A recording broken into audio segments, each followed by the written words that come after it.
Subscribe करें संस्कार education बेगुन को और दबाएं इस बेल आइकन को ताकि आने वाली वीडियोस का अपडेट आपको मिलता रहे।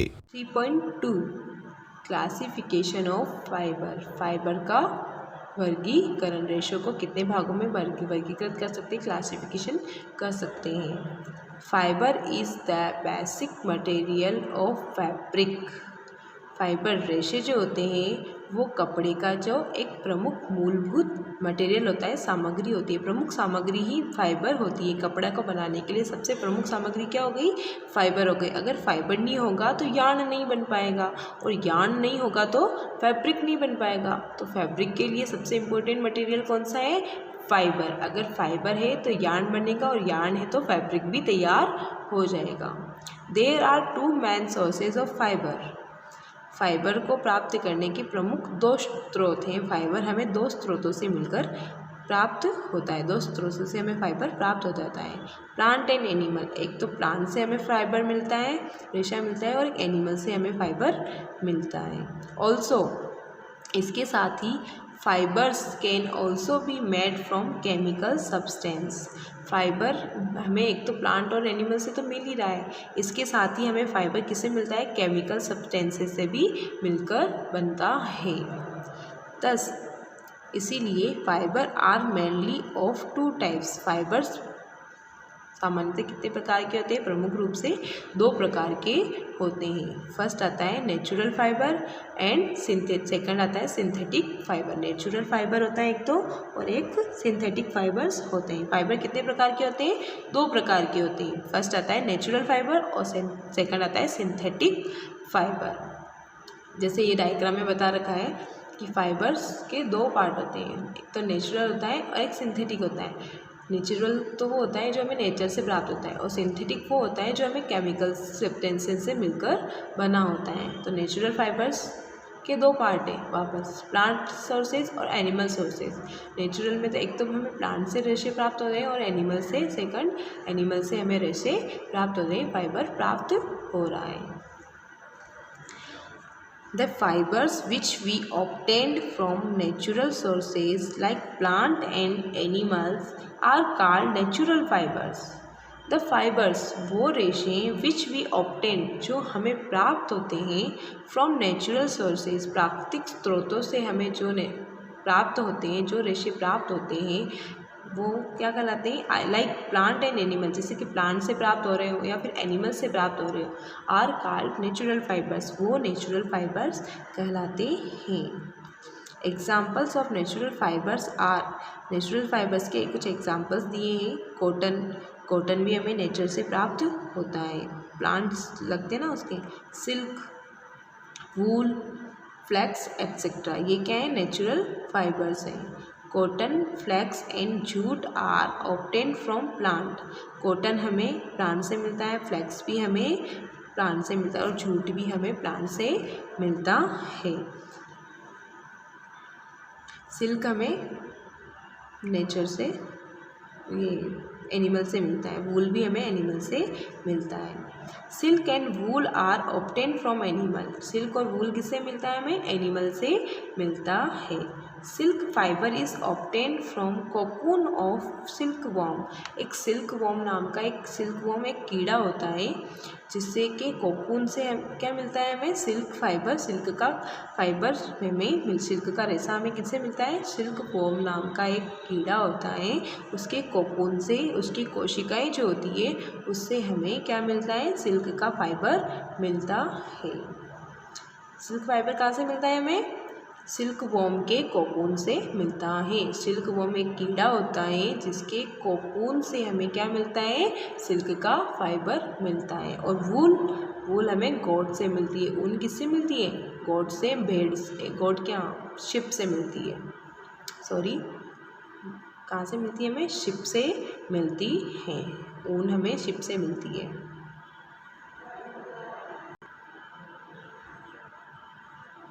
The fiber which are prepared from chemical substances in industry are called synthetic fiber. वो फाइबर्स, वो रेशे जो कि विच आर प्रिपेयर्ड, जो कि बनाए जाते हैं या फ्रॉम केमिकल सब्सटेंसेस, केमिकल के जो पदार्थ होते हैं उनसे बनाए जाते हैं। इन इंडस्ट्रीज, जो कार्यशालाएं वगैरह होती हैं या फिर इंडस्ट्रीज जो होती है उनके अंदर जो केमिकल से जो पदार्थ बनते हैं, केमिकल से जो फाइबर्स बनते हैं वो क्या कहलाते हैं? सिंथेटिक फाइबर्स कहलाते हैं। Some of the examples of synthetic fibres, synthetic fibres के कुछ एग्जांपल्स दिए गए हैं। आर नाइलॉन, नाइलॉन भी सिंथेटिक फाइबर है। पॉलिस्टर, ऑर्लोन या एक्रिलिक एटसेट्रा, ये क्या है? ये सिंथेटिक फाइबर्स हैं जो हमें केमिकल सब्सटेंस से मिलकर बने हुए होते हैं, इंडस्ट्रीज़ के अंदर बनाए जाते हैं। Synthetic fibres are also called artificial fibres, synthetic fibres जो होते हैं, कृत्रिम जो रेशे होते हैं, आर कॉल्ड आर्टिफिशियल फाइबर्स, वो आर्टिफिशियल फाइबर्स भी कहलाते हैं। तो हमारे पास कितने प्रकार के फाइबर्स हैं? 2 टाइप्स के फाइबर्स हैं। फर्स्ट आता है हमारा नेचुरल फाइबर और सेकंड आता है हमारा सिंथेटिक फाइबर। तो नेचुरल फाइबर हमें किस किस से मिलता है? नेचुरल फाइबर हमें प्लांट से मिलता है और एनिमल से मिलता है, और सिंथेटिक फाइबर हमें ओनली केमिकल सब्सटेंसेस से ही मिलकर बना हुआ होता है। नेक्स्ट पॉइंट है advantage of synthetic fibre. Synthetic जो फाइबर होते हैं, कृत्रिम जो रेशे होते हैं, उनके क्या लाभ होते हैं, क्या लाभ हमें देते हैं, उनके क्या बेनिफिट्स होते हैं। फर्स्ट बेनिफिट है इसका या एडवांटेज है, this fibres can be washed and dried quickly. ये जो कपड़े होते हैं, सिंथेटिक फाइबर जो होते हैं, कैन बी वॉश्ड, उनको आसानी से धोया जा सकता है, एंड ड्राइड क्विकली, और ये आसानी से या फिर जल्दी से क्या कर लेते हैं? सूख जाते हैं। These are cheaper than natural fibre. Synthetic fibres जो होते हैं वो कैसे होते हैं? नेचुरल फाइबर जो होते हैं, प्राकृतिक जो रेशे होते हैं, उनसे कई ज़्यादा सस्ते होते हैं। सिंथेटिक फाइबर सस्ते होते हैं। They are easy to maintain, ये मेंटेन करने में या फिर बनाए रखने में, इनको काफ़ी टाइम तक बनाए रखने में क्या होते हैं? ईजी होते हैं, आसान होते हैं। Their strength is higher than natural fibre, इनमें क्या होती है? मजबूती होती है। इज़ हायर, इसमें ज़्यादा मजबूती होती है, देन नेचुरल फाइबर, प्राकृतिक रेशों से ज़्यादा मजबूत कौन से होते हैं? ये सिंथेटिक फाइबर्स जो होते हैं वो ज़्यादा मजबूत होते हैं, वो ज़्यादा टिकाऊ होते हैं। तो हमने क्या पढ़ा कि इसके बेनिफिट्स क्या होते हैं कि ये आसानी से धुल जाते हैं और जल्दी से सूख जाते हैं। ये सिंथेटिक फाइबर जो होते हैं बहुत ही ज़्यादा सस्ते होते हैं, और इनको बनाए रखने में या फिर इनको कैरी करने में हमको ज़्यादा प्रॉब्लम नहीं आती। ये बहुत ही ज़्यादा इजी होते हैं, और ये कैसे होते हैं? बहुत ही ज़्यादा टिकाऊ होते हैं, स्ट्रेंथ होते हैं, मजबूत होते हैं। कौन से? Synthetic fibres. Differences between natural and synthetic fibre. Natural fibre और सिंथेटिक फाइबर के बीच में क्या डिफरेंस है, अंतर क्या क्या है? The difference between natural and synthetic fibres are, natural और सिंथेटिक फाइबर के बीच में क्या क्या डिफरेंस है?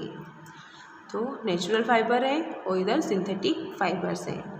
नेचुरल फाइबर का फर्स्ट है the fibre which we get from nature are natural fibre. वो फाइबर, वो रेशे जो विच वी गेट, जो हमें प्राप्त होते हैं फ्रॉम नेचर, जो हमें प्रकृति से प्राप्त होते हैं, वो नेचुरल फाइबर्स कहलाते हैं। Synthetic fibre, these fibre are made from chemical, और सिंथेटिक फाइबर किसके बने हुए होते हैं? वो केमिकल से मिलकर बने हुए होते हैं। तो इनमें डिफरेंस क्या हो गया कि ये तो नेचुरल फाइबर हमें नेचर से प्राप्त हो रहे हैं, और सिंथेटिक फाइबर हमें केमिकल से मिलकर प्राप्त हो रहे हैं, केमिकल से मिलकर बने हुए होते हैं। इसका सेकंड पॉइंट है डिफरेंस का, their production depends on environmental and climate इनका जो प्रोडक्शन होता है वो किस पे डिपेंड करता है, एनवायरनमेंट, पर्यावरण पर, और क्लाइमेट पर, मौसम पर डिपेंड करता है। अगर पर्यावरण सही हुआ और क्लाइमेट, मौसम सही हुआ तो ये अच्छे से हमें प्राप्त हो जाते हैं, इनकी ज़्यादा मात्रा में हमें उपज हो जाती है, ज़्यादा मात्रा में हमें प्राप्त हो जाते हैं। देयर प्रोडक्शन, इनका जो कार्यविधि होती है वो does not depends on environment and climate, वो इनका जो क्रियाविधि होती है ये हमें मौसम के अनुसार या पर्यावरण के अनुसार प्राप्त नहीं होते हैं। अगर फैक्ट्रीज़ के अंदर या इंडस्ट्री के अंदर केमिकल्स हैं तो वो आसानी से हमें जल्दी से प्राप्त हो जाते हैं। थर्ड वाला आता है point, there can be dust and impurities in natural fibre. प्राकृतिक जो रेशे होते हैं उनमें कहीं ज़्यादा मात्रा में डस्ट होती है, धूल मिट्टी होती है, एंड इम्प्योरिटीज़, और वो ज़्यादा मात्रा में अपवित्र होते हैं, क्योंकि वो किससे मिलकर बने होते हैं, या तो प्लांट से आते हैं या फिर हमें एनिमल से मिलकर बनते हैं, तो वो इम्प्योरिटी होती है, उनमें अपवित्रता होती है। Synthetic fibre, no dust and impurities present. Synthetic fibre chemical से मिलकर बने होते हैं तो उसमें किसी प्रकार की डस्ट भी नहीं होती है और अपवित्रता, इम्प्योरिटीज़ भी दोष नहीं होते हैं। फोर्थ पॉइंट है, the dyeing process is easy in this fibre. Natural fibre जो होते हैं वो उनको सुखाने की जो प्रोसेस होती है, रंगने की जो प्रोसेस होती है बहुत ही ज़्यादा आसान होती है। डाइंग करने की, उनको रंगने की, अलग अलग कलर के जो फाइबर्स आते हैं उनको जो रंगा जाता है उसकी प्रोसेस जो होती है बहुत ही ज़्यादा आसान होती है, उनमें कलर बहुत ही जल्दी आसानी से चढ़ जाता है, बहुत ही आसानी से वो कलरफुल हो जाते हैं। Dyeing is difficult, synthetic fibre को रंगने की जो विधि होती है बहुत ही ज़्यादा डिफ़िकल्ट होती है, कठिन होती है। फिफ्थ पॉइंट है, इट इज़ लेस ड्यूरेबल, ये बहुत ही कम टिकाऊ होते हैं। नेचुरल फाइबर बहुत ही जल्दी ख़राब हो जाते हैं, ये बहुत कम टिकाऊ होते हैं। इट इज़ मोर ड्यूरेबल, ये बहुत ही सिंथेटिक फाइबर जो होते हैं वो बहुत ज़्यादा टिकाऊ होते हैं, बहुत लंबे समय तक ये चलते रहते हैं। तो आज हमने क्या क्या पढ़ा, क्लासिफिकेशन ऑफ फाइबर्स, कि फाइबर्स को कितने भागों में बांटा गया है, और फिर हमने पढ़ा एडवांटेज ऑफ सिंथेटिक फाइबर, कि सिंथेटिक फाइबर जो होते हैं उनके क्या एडवांटेज होते हैं, उनके क्या क्या लाभ होते हैं। थर्ड हमने पढ़ा difference between natural and synthetic fibre, हमने नेचुरल फाइबर और सिंथेटिक फाइबर्स के बीच में डिफरेंस पढ़ा कि उनमें दोनों में क्या क्या डिफरेंस होते हैं, क्या क्या भिन्नताएं होती है।